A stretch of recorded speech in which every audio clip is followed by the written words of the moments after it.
I was age of 16, in a pretty bad car wreck, and I had to be extricated from the vehicle. The fire department was first on scene. I very easily couldn't be here right now, so because of those firefighters that were first on scene to extricate him out of that vehicle. Cool thing with that is I actually was stationed at the station that responded to me. A good portion of what we do is respond to medical emergencies. So early on in my career, I had that basic level training.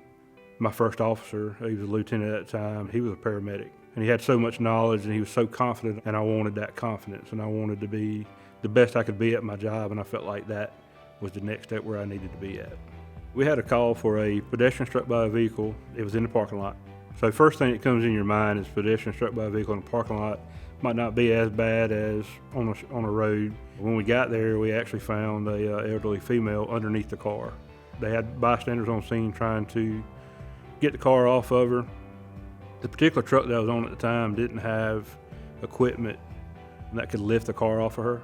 I called for backup, ladder 3. They responded with me for manpower. Called for a rescue unit because they had the specialized equipment. We needed the airbags to lift.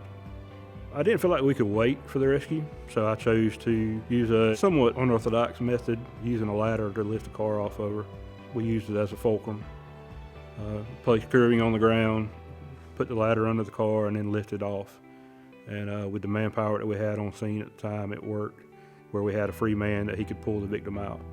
A lot of times when you go out on that call, you're not thinking about it. You just show up, you get off the truck, your adrenaline's pumping.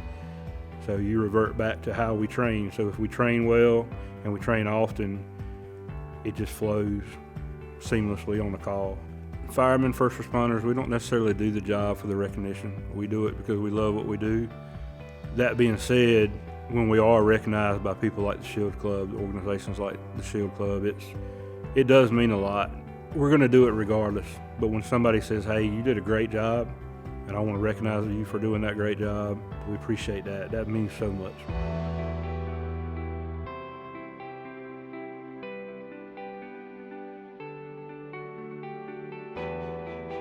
The reason I joined the sheriff's office was, as a kid, I actually had an experience where I was sitting in my house and someone tried to break in. And I remember a big burly cop coming up and saying, hey, nothing's gonna happen to you while I'm here. I kind of wanted people to feel the same way when I showed up, because there's nothing worse than somebody violating your rights, violating your privacy. The greatest part about being a deputy is, especially an investigator, is that the case it's so much deeper than what people normally see. It's good just taking apart a case, looking at all the pieces, and you create a pattern for the suspect, and you are a lot of times able to identify who that person is just by following their pattern. In one case, we had a guy named Jimmy Thomas. I was looking at a lot of videos, and from my time in the jail knowing Jimmy, I was able to see his walking stance and just a lot of mannerisms, the way he looked around, even turned his neck. I was able to look at all these cases and say, hey, I know that guy. He was using a stolen vehicle, and he had stolen one of his friend's cell phone. He showed up at one location in the stolen car and then another one. And then once he got out of the car the second time, I was able to get his face on camera. So I knew who my burglary suspect was. We did a search warrant on his house, and I was able to rebuild every single outfit that he wore during each burglary. Being a law enforcement officer is one of the greatest honors I've had in my life. We feel sometimes we go underappreciated, and it's great for an organization like the Shield Club to recognize us and give us that extra support that we need. Knowing someone's got your back makes a world of a difference. This is a great honor, and I won't forget it anytime soon.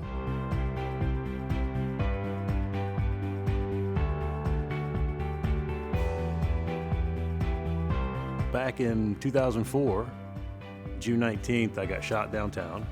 Fire department were the first ones on the scene at the time. And I always thought it was like, wow, that's pretty impressive, you know. And so I thought, well, if I ever come out of this, I'll give it a shot, you know. It's just a part of what I do now. I don't think of it as work. I was on a flight from Atlanta to Vegas. I actually got lucky, I got an emergency row. And as I'm sitting there, one of the young ladies, the stewardesses, was coming up with a tray of water. and she was like in a panic. She was trying to set them down somewhere. You really couldn't do that on a plane. So I reached out. I said, here, give them to me. And so she handed me the tray, and then she took off. I asked the guy next to me if he could see what was going on. He looked, and he said, I'm not sure what's going on. Something's happening. And then I saw another stewardess come up beside me, and she was doing the same thing. She was trying to put her water down to go deal with the situation. And then I got up, and then I looked around, and I saw that they were dealing with or not patient at the time, but a passenger at the time. When I travel, I always wear one of my firefighter hoodies with me. When I got up, they asked me if I was. I said, yeah, I am. I said, I can handle the situation. And so I asked them what was going on, and the young lady said that she's not responsive, she's not breathing. And I said, okay. So I just placed her down in the middle aisle. I asked if anybody was a family member. I said, anybody ride with her? Nobody responded. And then I just went into mode, just started doing CPR. There's a small aisle to maneuver, so I had to put her legs in my chest, her knees in my chest, and do it. And that was very, very uncomfortable, and you really don't want to do that. You want to lay them straight out. I didn't have an option. I asked for the bag that was on the plane, because they have an emergency bag, a med bag, and oxygen. I asked for all those, and got her pulse back, and got her breathing back. She looked up at me, and everything was okay. So I've knocked out a lot of things that I never thought I'd ever do, and that's one of them.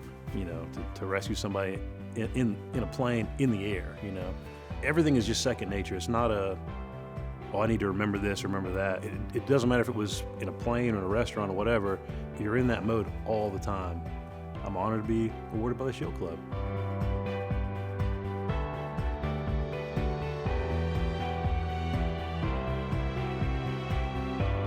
I grew up in Macon-Bibb. I'm from here. I've lived here my whole life. I was just looking for, the brotherhood, the bond. I don't necessarily think it's something you can wake up and just decide you're going to do. I think it's something you're called to do. A big storm had just come through. We were on another call. Dispatch asked if we could take a call for a public assist. She sent us to Turpin Street. There was a Ford F-150 pickup parked on the other side of the railroad tracks. One of their workers had tried to leave to go home for the night. They got stuck in the car. We had water probably mid-thigh high in the ditch that was moving pretty quick. At that time, I had probably 5 years on the water rescue dive team here in town. So I told my guys in the truck, I said, hey, y'all stay here. I'm gonna go across. I kind of just slowly made my way across, got across to the guy in the truck, and he took me down the railroad tracks. And it wasn't just somebody stuck in their car. Water was actually probably midway up the door, and water was coming up. I tried to radio back to the crew, let them know what we got, and bad storm radios weren't working. I've got probably a 65-year-old man in a car. Come to find out he's got a broke hip. Water's steadily coming up a little bit, and by that point it was getting up to the windowsill of the door. So I knew something had to happen, and by that point it was probably up to about my waist. Got the employee out the car, and we just kind of cradle carried him out to the F-150 that was on the railroad tracks at that time. And about that time I look up and hear my two guys come walking down the railroad tracks. Once they couldn't hear me on the radio and they couldn't see me, they knew they had to come get me. And when we got back to where our fire truck was parked on the other side of the railroad tracks across the water was probably, I don't know, I'd say mid-stomach, maybe even chest level high, and it was moving pretty quick. I got across, got a rope, and about the time I got a rope, the battalion chief and the other truck company that is at the station with me ended up pulling up, and we secured a line, got them back across, and went back to the station, debriefed, and kind of went back in service. Basically, the importance of the Shield Club is it lets the first responders, lets them know somebody's got their back as far as the civilian community. I actually had an officer who, his daughter went to UGA and had a scholarship through the Shield Club, and he was actually injured on the job, and the Shield Club did a lot for him, and he spoke very highly of the Shield Club for that. I'm very grateful, and I just hope I uphold the standard that the Macon-Bibb County Fire Department wants me to uphold, and I hope I live up to the Shield Club's expectations.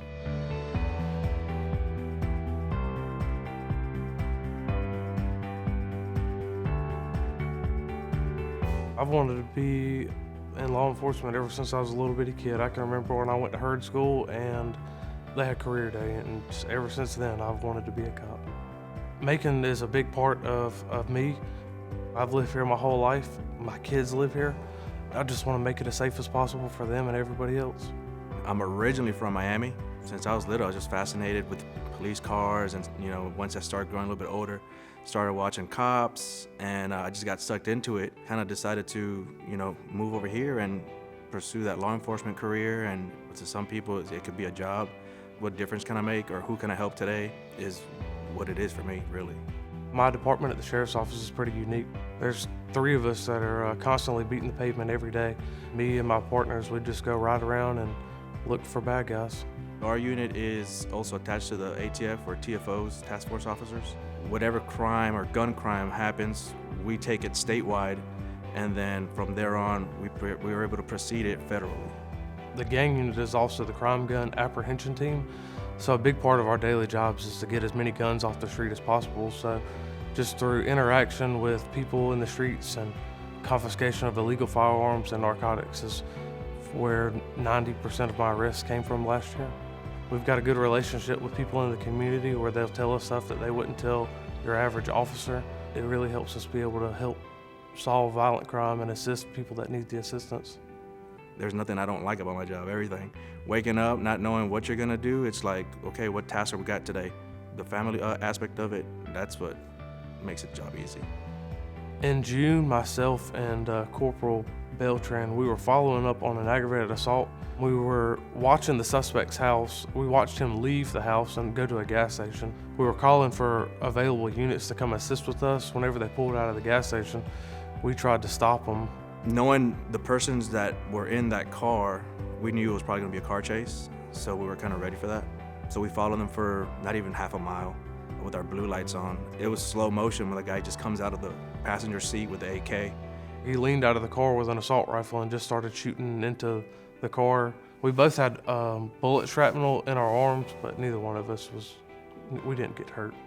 We try to train at high stress situations when we go to the range and stuff like that. We were able to put that information out quickly. The quick response of everybody, Bibb County, I believe the hospital police, they came, Monroe County came, Georgia State Patrol came, the marshals, ATF, everybody was out there, and they had both of the suspects in custody, I believe within the hour.